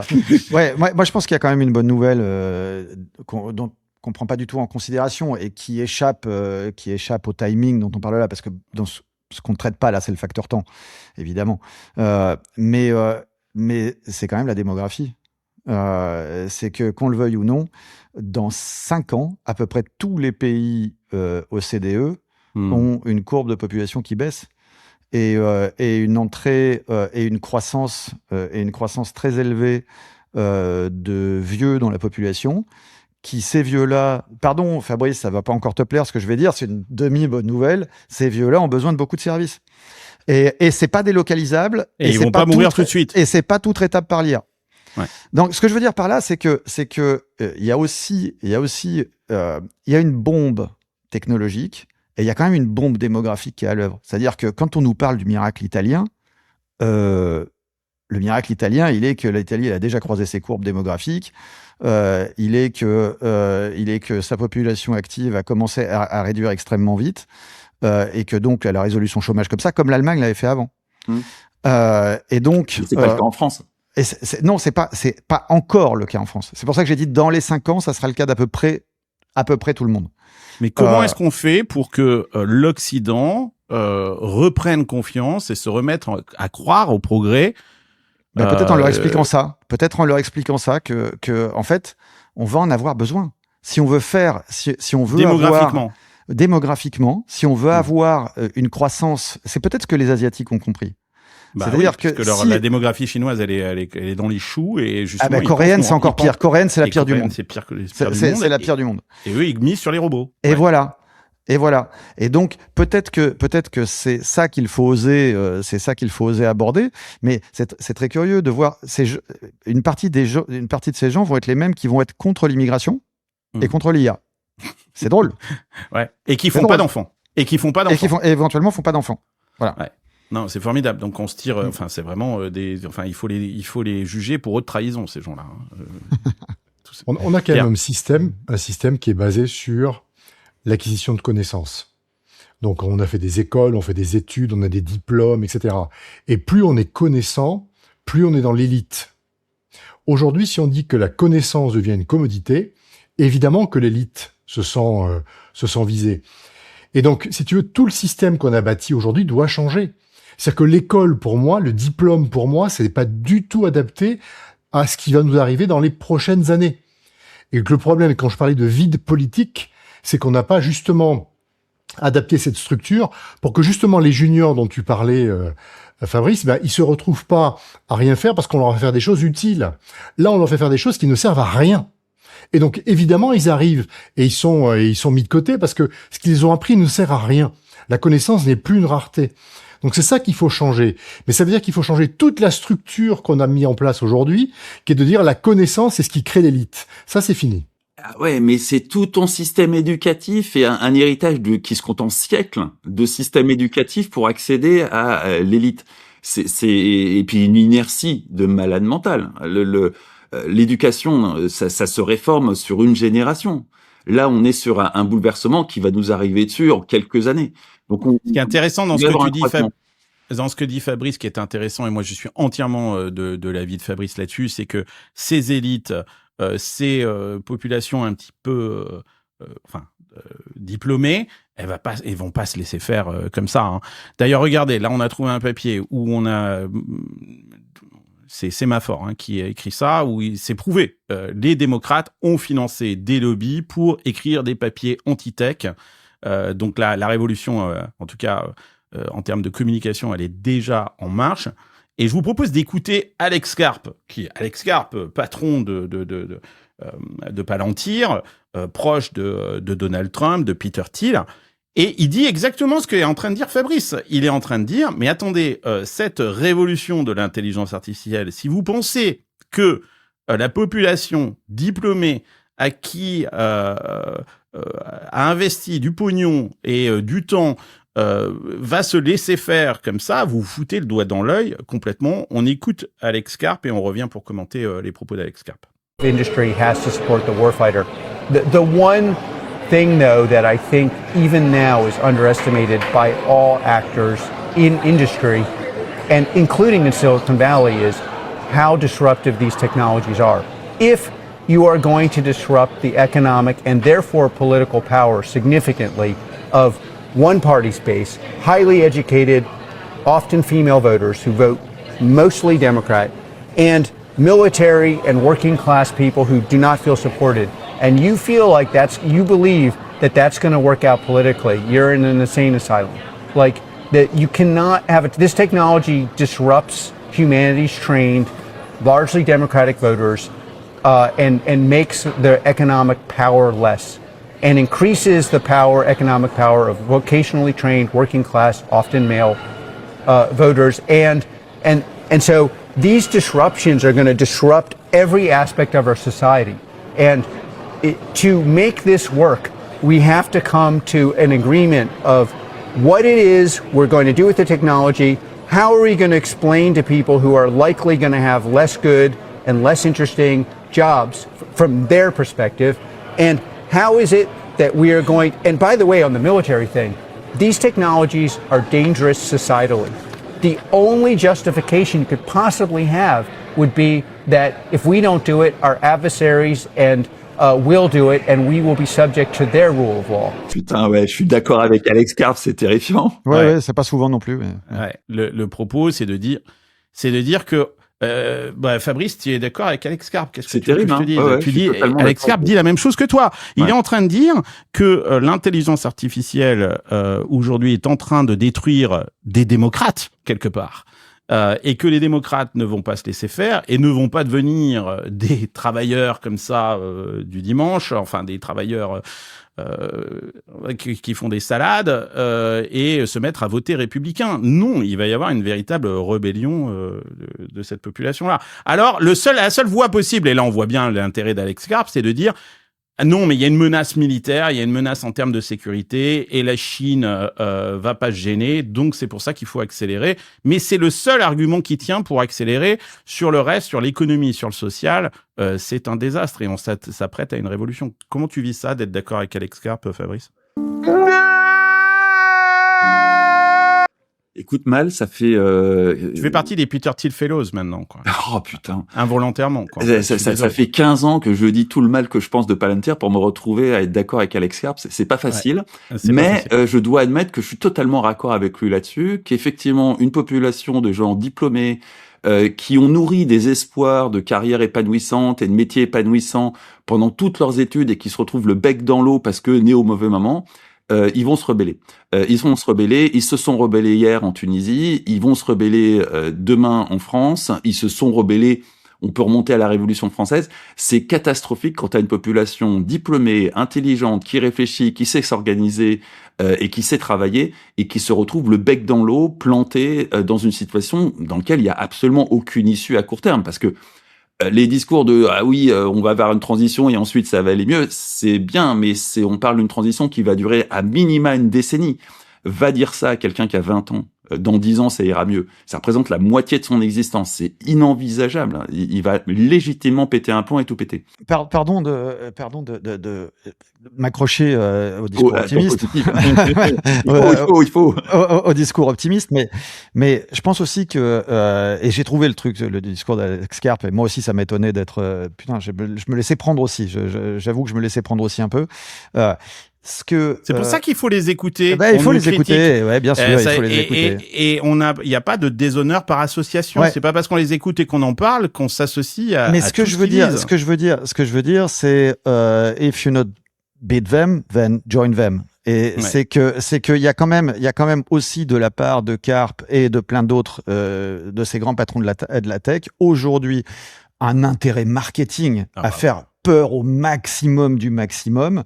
C'est leur façon de lever du pognon. Et c'est tellement facile dans la société d'information qu'on a aujourd'hui, dans une économie de plus en plus dirigée par l'influence. C'est tellement facile. La chose la plus facile au monde, c'est de faire peur.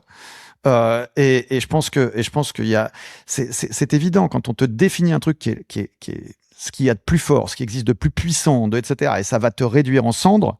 Tu l'achètes. Tu l'achètes. Ouais, mais c'est d'autant plus facile que les journalistes font partie de la population la plus flippée vis-à-vis de l'IA. C'est ça. Et à juste titre, ils ont parfaitement raison d'avoir peur. Non, mais ce qui est dingue, c'est que on fabrique cette peur. C'est nous qui fabriquons cette peur. Et à qui est-ce qu'elle profite? C'est ça ce qui est très intéressant, c'est qu'elle profite effectivement aux géants de la tech, parce que comme tu dis, c'est l'outil marketing parfait. Ils ont érigé la dystopie comme modèle pour lever de l'argent, et ça marche quand on voit ce qu'ils lèvent. Et qui d'autre la fabrique? C'est justement ces populations diplômées, des choses comme ça, parce qu'elles sont inquiètes par rapport à ça, et que c'est aussi un enjeu électoral, politique. Et en fait, on se rend pas compte que là, on est en train de se tirer une balle dans le pied parce que pour la première fois de l'histoire, on a une rupture technologique qui ne jouera pas en faveur de l'Occident. Et l'Asie nous le montre. C'est peut-être là le renversement. C'est là où on est à l'aube peut-être d'un truc incroyable. C'est que pour la première fois, une rupture technologique va nous faire chuter et une autre civilisation, en l'occurrence une civilisation certainement asiatique, va prendre c'est très possible. Le pouvoir. C'est très possible, mais cette civilisation asiatique, elle a peut-être compris que le modèle de production d'une élite n'est plus strictement l'accumulation des compétences, qui en a le plus, mais qui les utilise le plus vite. Et je pense que quelque part, ce vers quoi on devrait évoluer, c'est habituer tout le monde à utiliser ces outils dont la connaissance est sans fin, et apprendre à faire des choses avec et le plus rapidement possible pour que justement cette substitution qu'on appelle de nos vœux puisse arriver. Voilà. Mais on n'est pas très encouragé pour ça. Mais je pense que c'est une question de vitesse aujourd'hui. Allez, on continue de parler politique. J'avais envie de parler des municipales, c'est d'actualité. On va pas parler du résultat des municipales. C'est pas ce qui est, c'est pas le sujet, c'est pas notre thème dans Silicon Carnet. Mais j'ai vu fleurir tout un tas de questions dans les médias sociaux, à savoir est-ce que Elon Musk roule pour Sarah Knafo. Certains disent que X aurait bénéficié à Sarah Knafo, qui a fait juste 10%. Elle a passé le cut d'un poil de cul. Donc, du coup, je me demande de l'efficacité finalement de X, mais on en parle tout de suite dans Silicon Carnet. J'avais envie d'avoir votre point de vue là-dessus. Est-ce que Elon Musk a interféré dans les élections françaises? Tu me fais une petite pause, il faut que j'aille pisser. Je reviens tout de suite. Vas-y, va pisser.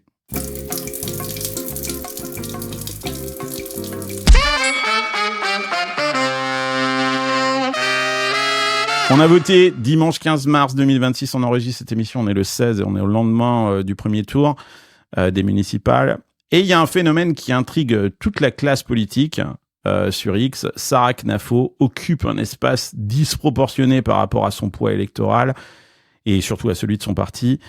Et ça emmerde pas mal de monde, notamment Rachida Dati à droite, mais aussi des socialos. Alors les socialos, qui généralement ils sont assez, c'est souvent comme ça. Quand ils perdent, ils disent que le match est truqué, en fait. Et donc certains disent que la candidate de Reconquête, enfin même si elle s'est pas présentée sous une liste Reconquête, bénéficie d'un coup de pouce algorithmique sur la plateforme d'Elon Musk. J'avais envie de savoir ce que vous en pensiez, parce que moi je suis à San Francisco, je vis pas le truc. Fabrice, c'est ton sujet, ça. Est-ce que effectivement tu penses que il y a du Elon Musk derrière Sarah Knafo? Alors, j'ai récupéré l'étude d'Arago. Mon premier réflexe, ça a été de me dire que quand même c'est étrange de ne comparer que deux personnes, Rachida Dati et Sarah Knafo, qui sont probablement aux antipodes d'un point de vue du numérique. Donc, j'ai demandé à Gemini de m'intégrer Sophia Chérikou. Là, tout d'un coup, on a des résultats qui sont beaucoup plus nuancés. C'est-à-dire que Elon Musk roule pour LFI. En fait, si on suit le même schéma. Grosso modo, ce que montre l'étude, c'est que Knafo surperforme par rapport à Dati. Ouais. Mais si tu rajoutes Chérikou, elle fait 2 fois mieux encore. Après, Chérikou, elle a une véritable armée numérique et elle est dans un parti LFI qui a parfaitement compris les réseaux sociaux, qui a une organisation béton depuis plus de 10 ans. Ils sont expérimentés, ils ont testé des trucs. C'était elle qui dirigeait l'organisation, c'était elle-même. En plus, elle a dirigé cette organisation à côté de Léaumont, qui est quand même le mastermind de tout ça. J'insiste, une organisation qui est à demeure au sein de LFI, qui marche 7 jours sur 7, tous les jours de l'année. Ils se réveillent pas pour les campagnes électorales, ils sont là tous les jours. C'est quelque chose d'extrêmement rodé, de très très bien contrôlé d'un point de vue hiérarchique. C'est des gens qui peuvent décider d'une opération numérique le dimanche soir dans une visio et la mettre en branle dès le lundi matin. Il n'y a pas un seul parti politique en dehors de LFI qui est capable de faire ça. Et effectivement, sur la campagne de Chérikou sur Paris, ça se voit comme un nez au milieu de la figure. Faudrait que tu arrives à dire Chikirou une fois. Oui, à un moment, tout le monde est là. Non, parce qu'à un moment, je me suis dit, il parle de Kirikou. Il paraît que t'as des propos intolérables. Où il n'y a pas de tolérance. Là, j'étais paumé quand je me disais, putain. Alors, je sais que c'est un vote identitaire, LFI, mais là, de me dire qu'ils ont récupéré Kirikou pour mener la campagne municipale de Paris, je me suis dit, putain, les mecs sont super forts. Ils sont balèzes. Donc, c'est pas Kirikou, c'est Chikirou. Je vous anyway, elle surperforme par rapport à Knafo, sans l'aide d'Elon Musk au moins du monde. Elle a juste une organisation militaire de militants qui sont ultra efficaces et qui lui donnent une survisibilité absolument incroyable. Dati, c'est l'extrême inverse. C'est des gens qui se réveillent en se disant tiens, ça serait bien d'avoir un dispositif numérique militant à chaque campagne. Non, c'est pire. Ils se réveillent en se disant putain merde, Robert a oublié d'imprimer les tracts. Hein. C'est plus ça. Et donc non seulement ils ont une base de militants qui est plutôt âgée, donc pas très numérique, mais de toute façon, ils se réveillent à chaque élection, donc ils recommencent à zéro à chaque élection. C'est sûr que par rapport à LFI, qui capitalise depuis 10 ans et qui augmente sa base militante et qui, en plus, beaucoup plus jeune, elle se fait distancer de façon spectaculaire. Il reste qu'il y a quand même un phénomène un peu inexpliqué du côté de CNAFO. De là à dire que c'est Elon Musk qui tripatouille les boutons, c'est aller un peu vite en besogne. Pour l'instant, ce qu'on voit dans cette campagne, c'est surtout du LFI qui est ultra professionnel sur le militantisme online, du Dati et dans une moindre mesure du Grégoire et puis le Renaissance, dont j'oublie toujours le nom, qui sont complètement aux fraises sur le militantisme online, et puis une nouvelle arrivée, Sarah Knafo, dont on peut s'imaginer, j'ai pas les dessous des cartes de Knafo, mais vraiment on peut imaginer qu'elle s'est entourée de gens très très compétents, qu'elle a eu non seulement une organisation militante très rodée, mais qu'en plus elle a adapté son discours au numérique, ce que n'ont pas fait les autres. Elle a copié Mamdani, d'ailleurs. Hein. Je pense qu'elle a copié Mamdani, pas dans le fond, pas dans les idées. Mais... C'est que ce soit Mamdani ou Knafo, c'est une génération qui va réinventer son discours politique en fonction de Twitter, de TikTok et de machin. Donc forcément, ça marche beaucoup mieux que des gens comme Dati qui font de la communication politique et qui diffusent sur du multicanal, dont tel réseau social ou tel autre, mais qui ne vont pas repenser la façon dont ils parlent de politique pour adapter aux réseaux sociaux. Or ça, c'est très clairement le cas de Knafo. Donc il y a un mélange dans les scores de Knafo entre le fait qu'elle est du 21e siècle et donc elle a un discours qui est pensé pour être diffusé sur les réseaux sociaux. Et puis il y a probablement qu'il y a quelque chose qu'on peut soupçonner être de l'ordre de la triche algorithmique, sans que ça soit aussi évident que ce que les études d'Arago ou d'autres essayent de nous faire croire. Et Benoît Hamon qui a sauté au plafond et qui a crié au scandale et au technofascisme. Oui, alors, il faut arrêter 5 minutes aussi avec cette hypocrisie qui consiste à découvrir la Lune des années après tout le monde. Oui, l'influence via Twitter, ça date d'à minima 2015-2016. Je rappelle pour mémoire quand même qu'en 2009, il y a eu une révolution, une tentative de révolution en Iran, qu'à l'époque, Twitter servait de cordon ombilical pour communiquer ce qui se passait au reste du monde, et que Hillary Clinton chantait les louanges du premier amendement et de la liberté d'expression, et enjoignait l'ordre à Twitter de porter les valeurs américaines au sein de la dictature des mollahs. Si vous vous souvenez, il y a même eu des mises à jour de Twitter qui ont été repoussées de façon à pas avoir d'interruption de service pendant la révolution iranienne. Donc on a un historique de l'influence via les réseaux sociaux qui remonte à 2009. Il a fallu attendre qu'ils changent de main pour se dire « Ah mon Dieu, il y a une influence ». La réalité, c'est que ça fait longtemps que c'est comme ça. Pour mémoire, le printemps arabe, certes, il a démarré avec une bande de hackers en Tunisie qui portaient secours à des révolutionnaires sur place, mais dès l'Égypte, c'est-à-dire dès un mois après le début des événements, c'était Wael Ghonim qui prenait le relais en Égypte, et c'était quand même le directeur marketing EMEA de Google. Donc on est, et derrière il y avait Jared Cohen, Google IDs, Jigsaw. Donc on est sur des réseaux sociaux qui influencent la marche du monde depuis à l'aise 2008-2009. On se réveille un peu tard. Il n'est pas invraisemblable que les Américains poussent l'extrême droite européenne un peu partout, tout comme il est plus que vraisemblable qu'ils faisaient exactement l'inverse il y a encore quelques années. C'est malheureusement un fait établi. Qu'est-ce qu'on peut faire face à ça? Pas grand-chose. Mais en tout cas, pour revenir à Knafo, il y a quelque chose, mais c'est pas non plus un nez au milieu de la figure, et c'est pas une évidence. Et d'ailleurs, elle a fait 10% et des poussières, ce que les sondages l'accréditaient même d'un peu plus. Donc au final, c'est un peu comme l'influence d'Elon Musk sur l'AfD en Allemagne. L'AfD a fait dans les urnes le score qu'elle avait dans les sondages, donc l'influence d'Elon Musk, on l'attend toujours. Peut-être que les sondages prennent en compte l'influence d'Elon Musk dès à présent. Pierre, tu voulais réagir? Vu que on fait le tour. Sur l'AfD donnaient ça avant qu'Elon Musk intervienne dans la campagne de l'AfD. Pierre. Moi, tout simplement, le seul truc que j'ai envie de dire, c'est quand je regarde des trucs comme ça, je me dis à qui profite le crime. Et mettez-vous dans la situation où Elon Musk, dans son bureau en Californie, se dit Il faut vraiment pousser CNAFO, là, c'est vachement important pour nous, là. Les gars, allez-y, appuyez bien sur tous les boutons, il faut que ça cartonne, c'est super important. Non, mais on est où, là? qu'il a autre chose à foutre. C'est quoi ce délire? Il a autre chose à foutre. Et s'il avait poussé les gens de Reconquête, il les aurait tous poussés, c'est pas le cas. Donc moi, je suis assez d'accord avec ce que tu viens de dire, en fait, qui est de dire, elle est jeune, elle est moderne, c'est une des rares qui parle de technologie dans son discours. Ouais, c'est la seule. Elle sait l'exploiter, comme sait le faire LFI, tu as raison. Et donc, quand tu sais l'exploiter, l'algorithme le comprend mieux, et donc, tu as plus de visibilité, mais ça s'arrête là.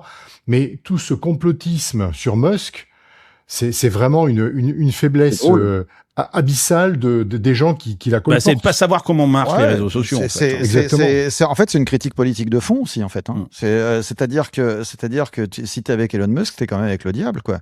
Donc c'est quand même intéressant. Ah oui, déjà. c'est une diabolisation, en fait. C'est une forme de diabolisation. Ça peut être une diabolisation. Moi, je sais pas. J'ai beaucoup aimé l'approche qu'a eu Fabrice dans l'explication du truc. C'est-à-dire que on peut pas dire non, on peut pas dire oui. C'est pas évident. En fait, il faut faire la part des choses entre ce que serait le réglage éditorial de X, c'est-à-dire que on sait que chez X, les gens qui sont pro, qui sont woke, machin, etc., on sait très bien que ils vont pas être mis en avant, etc. Et on le sait.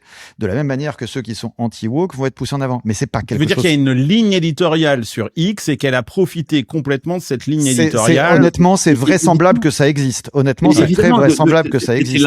C'était l'inverse avant l'arrivée de Trump.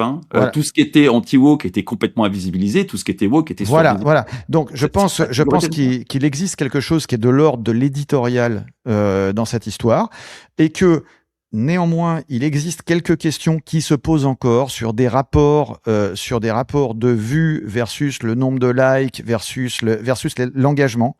Il y a peut-être quelque chose qui dit que ça a poussé un petit peu, mais honnêtement, je pense que personne n'a la capacité à conclure là-dessus. Et moi, ça m'a fait penser. C'est pas lié à CNAFO, c'est pas lié à CNAFO. Ah bah, bien sûr que si non. on va plus loin, imagine qu'elle est élue maire de Paris au premier tour. Qu'est-ce qu'il en a à foutre, Elon Musk? Rien. Ça change rien dans sa vie. Mais moi, j'ai posé la question à Claude de justement la ligne éditoriale de X, qui me la résume. Et voilà ce qu'il me dit. Si tu veux marcher en fait sur X et respecter la ligne éditoriale de X, il faut avoir un ton clivant, une forte densité idéologique, anti-woke assumé, anti-establishment, thématique immigration, autorité, liberté d'expression, esthétique de confrontation culturelle, message facilement découpable en extraits viraux. Voilà la recette, si tu veux. C'est ça, et donc, elle correspond à cette recette. Et voilà. LFI aussi, d'une certaine mesure, correspond aussi. Bon, peut-être pas, elle cache pas toutes les cases, mais justement, quand on prend ces cases-là, on se dit, il y a même pas besoin du soutien de Musk ni quoi que ce soit. Elle a juste choisi son canal, quoi. Voilà, c'est tout. Ouais, il y a peut-être aussi, dans ce qui était mentionné dans le rapport d'Arago, il y avait peut-être aussi des comptes pro qui ont refait de la redirection, du riposte, comme vous savez, comme il y a eu dans l'élection roumaine. Exactement comme il y a, c'est ça dans l'élection roumaine, c'est ça qui a été dit plus que l'algorithme. C'est plus shadé l'élection roumaine. C'est ça, mais pour pousser loin. Voilà, c'est très loin. C'est poussé très loin, avec des proxys de l'autre côté de la planète. Enfin, c'était vraiment chiadé, comme tu dis. Et donc oui, je pense que elle a réussi son coup parce que elle est arrivée à 10% en arrivant de nulle part, et ça c'est pas mal. D'un autre côté, elle a peut-être pas fait tout à fait ce qu'elle s'attendait à faire. Je pense qu'il pensait qu'il y avait une dynamique entre 11,5% 13%, que peut-être il pouvait passer devant LFI. Il y avait ce petit jeu-là quand même. Il y a peut-être une petite déception de ne pas être passé devant LFI. Ça aurait été d'ailleurs très fort. Et donc, mais au bout du compte, moi je trouve pas que ce soit si génial que ça en communication. Je m'explique. C'est génial. Les formats, tout le monde dit, les formats qu'elle a utilisés, elle a été forte les vues, voilà. Ouais. Techniquement, c'était vraiment très bon. Mais effectivement, parler aux Parisiens, qui est la ville des métiers de luxe, la ville de l'art de vivre, la ville du vélo. La moitié des acteurs, t'as l'impression que la moitié des acteurs du monde vivent à Paris, etc. Quand tu cumules tout ça et que tu arrives en étant très marqué, j'assume ma proximité avec Trump, j'assume ma proximité avec Musk, etc., etc. Au fond, pour prendre Paris, il y a mieux que d'être le meilleur pote de Trump et de Musk, quoi. Voilà. Et ça, je trouve qu'on peut dire tout ce qu'on veut sur la qualité de sa communication. Il y a quand même un truc qui, au fond, elle est pas du tout, quoi. Et sans faire de politique. Et j'ai pas fait de politique, non. Mais t'as le droit. Si on prend ce que dit Fabrice, j'en ferai. Mais ce qu'on pense que dit Fabrice, où LFI est très très doué pour aussi exploiter les algorithmes des réseaux. Ok. Est-ce que si on avait dit par exemple Musk est en train de pousser LFI, est-ce que les gens auraient dit tiens c'est crédible? Les gens disent non c'est n'importe quoi, ça n'a pas de sens. Oui. Mais le fait d'associer Musk à CNAFO, c'est de dire t'as vu c'est une facho. Ah oui. Et ça aide. C'est ce que je disais tout à l'heure. Et ça a aidé. Et donc, en fait, ça vient de là. Ça vient pas d'ailleurs, hein. C'est de dire, tiens, on va faire une association qui m'arrange. Comme ça, on dira, il y a les fachos, et puis il y a nous qui sommes les biens. Le déshonneur par association, c'est exactement ça. Exactement. C'est ni plus ni moins que ça. Voilà. Donc, bon, c'est des pauvres gens qui ont poussé ça. Mais politiquement, t'as raison, mais politiquement, à la fin, il y a un électeur qui vote. Et cet électeur parisien, il marche pas sur le réseau de la proximité à Trump. Enfin, c'est pas ça dont on parle de ça. On a voulu faire de CNAFO une facho en l'associant à Trump.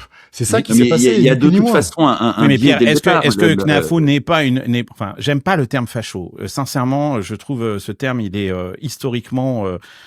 En fait, une fois qu'on a dit facho, on peut plus rien dire. C'est toi, c'est Nuremberg, quoi, en fait, quoi. Mais faisons de la politique. Est-ce que CNAFO est clairement une candidate d'extrême droite et politiquement, comme dit Fred Lanier, à Paris, je vois pas l'extrême droite passer, ça c'est clair. Mais mettons-la dans la case où elle doit être. T'as raison. Je pense qu'il faut arrêter avec tout ça. C'est vraiment très chiant d'entendre ça tout le temps. Le fascisme, c'est quoi? C'est le rejet de la démocratie libérale.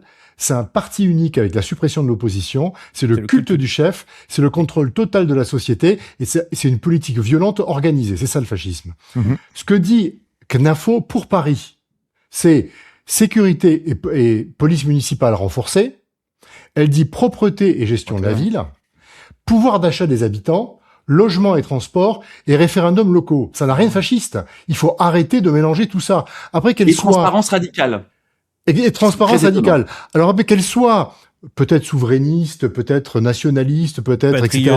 Ok, mais c'est pas une fasciste. C'est insupportable ce genre d'argumentaire. Il faut remettre dans le fasciste, c'est Mussolini, c'est Hitler. C'est ça le fascisme.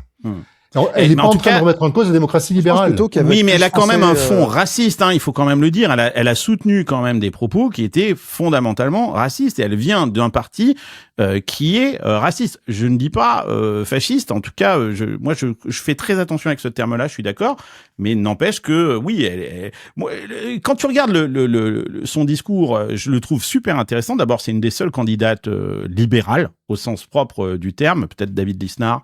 À droite aussi a un discours libéral. Il y en a pas beaucoup. Le reste des discours, ils sont très socialistes et sur un plan économique, à droite comme à gauche d'ailleurs, et à extrême droite et à l'extrême gauche bien évidemment. Mais elle vient quand même. Il faut se taper. Enfin moi, il y a plein de trucs où je suis d'accord avec elle, mais putain, il faut avaler tout le reste, hein, quoi, en fait. À commencer par son mari, quoi, enfin, ou son compagnon. Mais, quoi. C'est ce que dit son mari, mais on parle de Paris, Carlos. Sur Paris, elle n'a pas traité, il y a eu de propos racistes dans sa campagne. Il n'y en a eu aucun. Après, elle a une étiquette politique qui est attachée à Zemmour, évidemment, qui lui est beaucoup plus, beaucoup moins claire, on va dire, là-dessus. Donc oui, là, je suis d'accord. Mais sur ce sujet-là, qui est le vote de Paris, si tu veux, c'est ça dont on parle. On peut pas dire qu'elle a une politique fasciste. C'est juste insupportable d'entendre. Non, mais ça, on est d'accord. Qu'on soit d'accord ou pas avec elle, c'est même pas le sujet. Et d'ailleurs, moi, j'ai trouvé que sa campagne était particulièrement intelligente. J'ai pris la peine de lire son site, parce qu'on avait cette émission. J'ai lu ce qu'elle propose. Ce ne sont pas des propositions débiles. Ce sont des propositions extrêmement construites. Elle est très brillante dans ce qu'elle dit. Non, mais on soit d'accord ou pas. Et son programme numérique est assez balèze, hein. Il faut reconnaître. Mais c'est la seule qui en a un, d'ailleurs. Hein. C'est la seule qui parle. Non, Chirikou en a un. LFI en a un. Il est moins construit, mais ils en ont un quand même. Ouais. On va pas y arriver. Rien. C'est Kirikou. Kirikou va nous sponsoriser cette émission depuis le début de ce segment. Écoute, non, mais je suis d'accord. Elle a un vrai message là-dessus. Mais qu'est-ce qu'ils disent alors, LFI, sur le numérique? Ils sont très sur la souveraineté. Sur l'open source. Mais ils ont des points communs. Hein. Open data, machin, tout ça. Alors, ils poussent. J'avoue que la transparence radicale de CNAFO, quand j'ai vu le programme, je suis tombé de l'armoire. Après, c'est toujours facile de faire des jolis programmes quand on sait pertinemment qu'on sera pas élu et qu'on les mettra pas en exécution. Mais il y a une partie de son programme qui est vraiment une transparence radicale sur l'open data, qui fait que typiquement ta place en HLM, tu vois ta place sur une liste, et du coup t'as plus moyen de tricher avec, sinon ça se voit comme un nez à la figure. Les dépenses pour les, enfin il y a toute une partie du programme qui correspond vraiment à une transparence radicale. Tu me diras, Peter Thiel avait prôné ça avant l'élection de Trump, oui. Mais qui est très surprenant. C'est-à-dire que tu mettrais fin à l'essentiel de la corruption sur Paris avec ce type de transparence radicale, parce que tout d'un coup ça se verrait comme un nez au milieu de la figure. En dehors de ça, son programme, très sincèrement, mis à part le côté Ketsen, qui n'a rien à voir avec le numérique, ceci dit, tout le reste, tu le fais avec Gemini ou Claude. C'est-à-dire que c'est une compilation... Et je pense qu'elle l'a fait d'ailleurs avec Gemini. C'est possible, mais concrètement, c'est une compilation du best-of du numérique dans toutes les grandes capitales qui peuvent se comparer à Paris. Donc tu vas trouver des idées sur typiquement le ramassage des ordures qui sont piquées à Madrid. Tu vas trouver des idées sur la circulation qu'on a été piqué à Londres. Tu vas trouver des idées qu'on a été piqué à Munich ou Berlin, je sais plus, et d'autres un peu plus loin. Et c'est une compilation de bonnes idées qui ont fait leurs preuves, qui ont déjà été mis en pratique, et donc qu'on peut facilement récupérer parce que il y a déjà un benchmark. Et ça donne son programme du numérique. Bon, alors sur l'intelligence artificielle, j'étais en train de vérifier. En gros, c'est utiliser l'intelligence artificielle pour faire fonctionner les feux tricolores.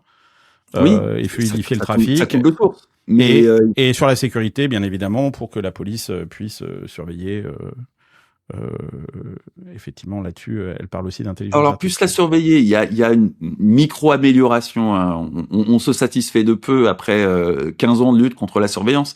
Mais il y a une prise de conscience qu'effectivement, on peut poser des micros plutôt que des caméras. Ce qui est quand même beaucoup moins intrusif d'un point de vue privacy. Et ce qui est beaucoup moins dangereux. Parce que une fois que tu as installé des caméras, c'est la porte ouverte à tout et n'importe quoi, notamment reconnaissance faciale, tracking des populations. Alors que si tu installes les micros, s'il y a un accident, une agression, tu peux l'identifier. Et donc, tu peux diriger une patrouille de police s'il y a des cris et clairement une agression, sans pour autant avoir une intrusion dans la privacy des citoyens dans la rue qui soit aussi phénoménale qu'avec les caméras vidéo. Donc, il y a je note l'arrivée des micros en lieu et place de caméras, ce qui me semble être une petite amélioration par rapport à l'univers dystopique qu'on est en train de construire au quotidien avec des caméras vidéo partout. Bon, ben voilà ce qu'on pouvait dire. Donc, conclusion, bon, rien ne le prouve. Et en tout cas, on voit bien à qui, effectivement, profite le crime derrière. Et je pense qu'effectivement, je suis d'accord avec vous, Elon Musk a autre chose à foutre. Et ça serait dangereux pour elle, en fait, hein. Et oui, je pense que c'est une association très dangereuse. Ouais, voilà. Même si j'ai quand même l'impression qu'elle a fait quand même, elle a racolé un petit peu. Elle a fait quand même des clins d'œil à Musk. Elle aurait bien aimé, la preuve qu'elle avait jamais eu l'intention de gagner effectivement ces élections-là, parce que. Mais pour 2027, ça montre des choses. Je pense que j'espère que. En tout cas, ça montrera que le digital est à mettre au centre des campagnes. En tout cas, et c'est pas le cas pour certains candidats. En tout cas, du côté des extrêmes, ils l'utilisent beaucoup mieux que les autres, quoi. Ça, c'est clair. Voilà, les amis. Bah, écoutez, c'était super. Merci d'être passé par Silicon Carnet. C'est toujours un plaisir de vous retrouver. Vous êtes si beau, si intelligent et si sympathique. Merci. C'est toi qui nous inspire. Salut Carlos. Allez, on vous donne rendez-vous samedi pour un nouvel épisode de Silicon Carnet. On vous embrasse très très fort. Allez, hasta luego. Et pensez à aller voter le week-end prochain, hein, parce que la participation n'était pas géniale. Et c'est important, peu importe pour qui vous votez. On n'est pas là pour vous dire quoi penser. On est juste là pour penser ensemble. Mais allez voter, c'est le plus important, effectivement. Allez, ciao, ciao. Hasta luego, amigos. Bye bye.